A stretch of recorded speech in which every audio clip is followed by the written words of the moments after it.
Okay, so have you ever wondered how inclusion in education has actually evolved over time?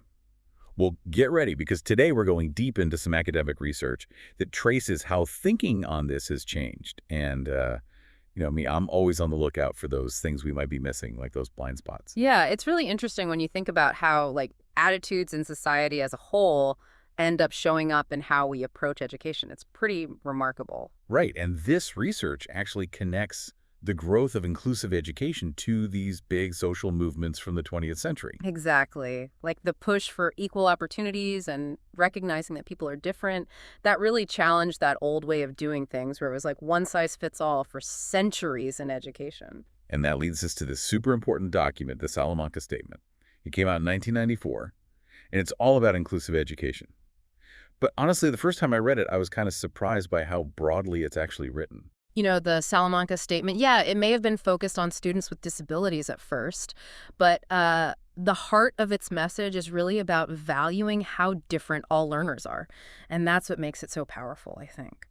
Okay, but here's the thing that kind of bugs me. If inclusion is supposed to be for everyone, why does it still feel like we're mostly focused on students who are struggling? Is it possible we've accidentally left gifted learners behind while trying to make things more equal? That's a question that more and more people who work in education are starting to think about. And to really understand how we got to this point, we have to kind of unpack this idea of the medical model. That's something that's kind of snuck its way into the way we think about education. Medical model. I don't know if I'm following you there. Can you explain that a little bit more? Sure. So the medical model is basically a way of thinking about difficulties in learning as if they're like medical problems, something you need to diagnose and treat. So instead of seeing a kid with their own unique strengths and challenges, we end up seeing like a problem that needs to be fixed. So are you saying that instead of celebrating all the different ways that people learn, we're kind of trying to make everyone fit into the same mold? Exactly. And that has some consequences that maybe we didn't expect. Like teachers might start to feel like they have to be, experts in all sorts of different learning disabilities. Yeah, instead of just being dot teachers, Yeah. the ones who build those relationships and help their students learn. Right, exactly. And all that focus on putting labels on kids and putting them into categories that can actually lead to people seeing them in a negative way. I've totally seen that happen. You get a kid labeled as dyslexic, and suddenly that's all anyone sees, not their creative side or how amazing they are telling stories. It's like it becomes a self-fulfilling prophecy. And sadly, it ends up overshadowing the very students the Salamanca Statement is trying to include those who learn differently. And that brings us right back to our original question. Where do gifted learners fit into all of this? They might not have obvious difficulties, so are we kind of neglecting what they need? It's definitely a big worry. The research calls it like a blind spot in how we're doing education right now. While these kids might get good grades, they often face these unique challenges that we don't even notice. There was this one story in the research that really got to me. A psychologist was talking about how gifted kids are actually more likely to just give up on something if they think they'll fail. It's almost like they're less resilient than their average peers, which totally goes against that whole stereotype of the gifted kid who just sails through school. That's a really important point. It makes us rethink what we assume about gifted learners and shows how we need to understand their social and emotional needs, not just how they're doing academically. So if we're kind of accidentally pushing these students to the side with our current approach to inclusion, what are some things teachers can actually do to help them out? What can they actually do in the classroom? Well, one of the most important things is for teachers to take a good look at what they themselves think about intelligence and how people learn. Do they, maybe without even realizing it, prefer certain kinds of intelligence over others? Like maybe they value logic and reasoning more than artistic or kinesthetic intelligence. Exactly. And that's where really understanding theories like Gardner's theory of multiple intelligences can be so helpful. It helps teachers see and value all the different ways their students learn and show how smart they are. That totally makes sense. Mm. But what about teachers who don't have any students who are officially labeled as gifted? How can they still support those kids who are clearly picking things up really fast? Well, that's where differentiation comes in. Instead of accelerating students, which means pushing them ahead of the curriculum, we can enrich their learning experience, like going deeper into the material that's already there. So instead of making them go faster, we're helping them go deeper. Exactly. Things like project-based learning, open-ended tasks, and letting students lead their own inquiries, these can be super helpful for all learners, but especially those who are looking for a bigger challenge. I'm seeing a lot of that in the research, this idea of giving students more control over their own learning. But one thing I keep wondering is, are we just trying to keep gifted kids busy? Mm. How can we make sure these activities actually have real value for their learning? That's a good question. It's not about just giving them busy work, right? These activities need to be designed in a way that makes them really think, helps them use what they know in new ways, and helps them develop those really high-level thinking skills. It's about recognizing that, like, intellectual curiosity is a big driver of learning, and gifted students really thrive when that's nurtured. Okay, I get that, but it feels like we're still kind of dodging this big question. Yeah. How did we get to a place where we're so busy fixing problems that we might be missing a whole bunch of students who learn differently? Well, the research says that this focus on remediation, like addressing deficits, it all comes back to that medical model idea we were talking about earlier. Right, like the idea that differences in learning are kind of like medical conditions. But Wow. wouldn't that apply to any student who's different from the norm, not just the ones having difficulties? Oh, totally. And that's exactly where the problem is. It creates this system where we're always looking for what's wrong with a student instead of focusing on like their strengths and how they learn best as an individual. And isn't that kind of the opposite of what inclusion is supposed to be about? Exactly. The Salamanca statement isn't about making education the same for everybody. It's about recognizing that every single student is unique and they deserve an education that works for them. Okay, so we have this big idea of inclusion, but then we get caught up in how to make it work, and we forget what it really means. So what does that mean for gifted learners? Well, for gifted students, this medicalized approach can be really harmful because it makes us just focus on their grades. So it's like as long as they're getting good grades, everything's fine. Pretty much, yeah. And we don't see that they might be bored or not challenged enough or even feeling isolated because their intellectual needs aren't being met. So basically we're saying you're smart, so figure it out. Sadly, yeah, that's often the message they get. And it can have these long-term effects on their motivation and even like their love of learning and their mental well-being. This makes me think about all those teachers who are really passionate about inclusion. How do we give them the tools and the knowledge they need to support all kinds of learners, including gifted students? Well, the research points to teacher training as a really important part of making classrooms more inclusive. Because if teachers don't get these nuances, if they're still stuck in that deficit mindset, then true inclusion isn't really going to happen. Exactly. We need professional development that goes beyond just being aware of different learning styles. Teachers need practical strategies, like specific techniques for differentiating instruction, and they need to deeply understand how to support a wide range of learners. Okay, that makes sense. But let's get even more practical here. What are some things teachers can actually do in the classroom to support gifted learners?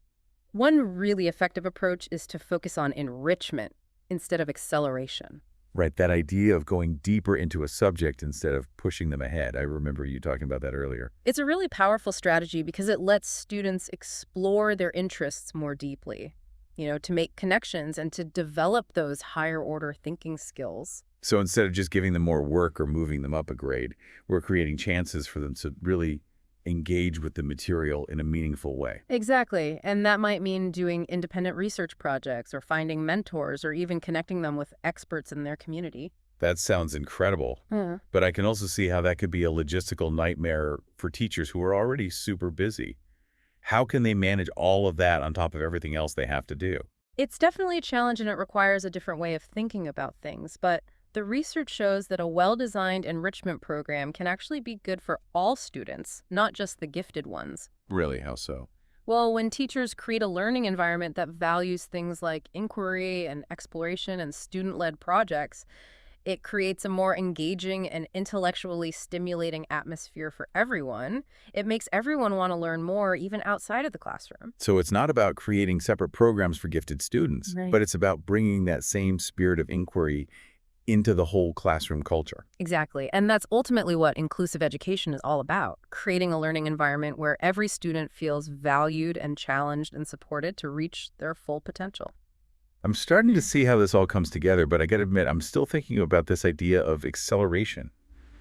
Isn't it sometimes the right thing to do to move a student ahead if they're clearly ready for more advanced work? Oh, it's definitely a topic that gets people talking in education circles, and While acceleration can be good in some cases, the research says we should be careful. How come? Well, one worry is that it can create problems socially and emotionally for students if they're suddenly put in a class with older kids. Right, they might not be ready for that even if they're smart enough. Exactly. And there's also the risk of them missing out on some basic knowledge if they skip over certain things too quickly. So it's not a decision to be made lightly. We need to think about the students' well-being in general, not just how smart they are. Absolutely. And it's really important to include the student and their family in making that decision. This conversation has really given me a lot to think about. It seems like we've been so focused on helping students who are behind that we've forgotten to challenge the ones who are ready to move ahead. That's a great way to put it, and it really shows how important it is to move past this idea of education being about fixing what's wrong. Hmm. We need to start seeing all learners, no matter what their abilities seem to be as individuals with their own strengths and needs. And that means creating a system that's flexible enough to meet those needs, whether it's through enrichment or acceleration or a mix of both. Exactly, and it means constantly questioning what we think about being gifted and realizing that intelligence shows up in lots of different ways. So it's not just about supporting students in school, it's about changing how we think about intelligence and learning as a whole society. Absolutely. Yeah. It's about recognizing that every learner has something valuable to offer, and it's our job to create a world where they can all succeed. Wow, we've covered so much today, and I feel like I have a much better grasp of the complexities of inclusion and gifted learners. What are some key things you want our listeners to take away from this part of our deep dive? I think the most important message is that we need to do more than just talk about inclusion. We need to actually make it happen, and that means challenging our own biases and fighting for more flexible educational systems and recognizing that the needs of gifted learners are just as important as the needs of any other student. That's a great way to put it. And I think it's also important to remember that this conversation isn't over. We don't have all the answers, and we need to keep learning and adapting and pushing ourselves to create a world that's more inclusive and fair for all learners. One thing that really stood out to me in this research is how much our idea of intelligence has changed. Like, we're starting to see that being smart isn't just about good grades. Yeah, that's a big shift. And it's interesting how this connects back to what we were saying about inclusion. You know, when we start to see that intelligence has all these different sides, it naturally leads to a more inclusive way of thinking about education. I'm not sure I follow. Can you explain what you mean? Okay, so think about those classic IQ tests. They mostly measure things like language skills and logical thinking, which are definitely important, but they don't really capture the full range of what people can do. Right, so someone who's amazing at music or art or even like understanding other people might not get a high score, even though they're obviously intelligent in their own way. Exactly, and that's where theories like Howard Gardner's multiple intelligences come in. Oh yeah, Gardner, we talked about him briefly, but I'd love to hear more about his theory and how it relates to gifted learners. Well, Gardner says that there are at least 8 different kinds of intelligence: linguistic, logical, mathematical, spatial, musical, bodily kinesthetic, interpersonal, intrapersonal, and naturalistic. And what's so cool about this theory is that it recognizes that everyone has their own unique combination of strengths. So instead of trying to force everyone into the same mold, we're saying that intelligence can show up in all sorts of ways that has to have a huge impact on how we think about giftedness. Absolutely. It challenges the idea that giftedness is only about doing well in school. You know, a kid might have trouble with traditional subjects, but be incredible at composing music or coming up with creative solutions to problems. And if we don't recognize and nurture those talents, we're not just failing those individual students, but we're failing society as a whole. Exactly. And this brings us back to that practical question: how do we actually help these students in the classroom? The research seems to be pointing to enrichment as a really important part of this. Can you talk a bit more about what that looks like in a real classroom setting? Sure. So enrichment is about going beyond what's in the regular curriculum and giving students opportunities to explore their interests and passions more deeply. It could be things like independent research projects or creating mentorship programs or even connecting students with experts in their community. So it's about making space for them to explore and discover new things, not just memorizing facts and taking tests. Exactly. And it's about letting students take charge of their own learning, letting them follow their curiosity and develop those higher level thinking skills that are so important for success in any field. This all sounds great in theory, but I can see some teachers being hesitant. They're already overwhelmed, and now we're asking them to create individualized enrichment programs. It's definitely a challenge, and it requires a change in how we think about education as a whole. But research suggests that enrichment can actually benefit all students, not just the ones labeled as gifted. Really? I'd love to hear more about that. Well, when teachers create a learning environment that values things like asking questions and exploring and having students lead their own projects, it creates a more engaging and intellectually stimulating atmosphere for everyone.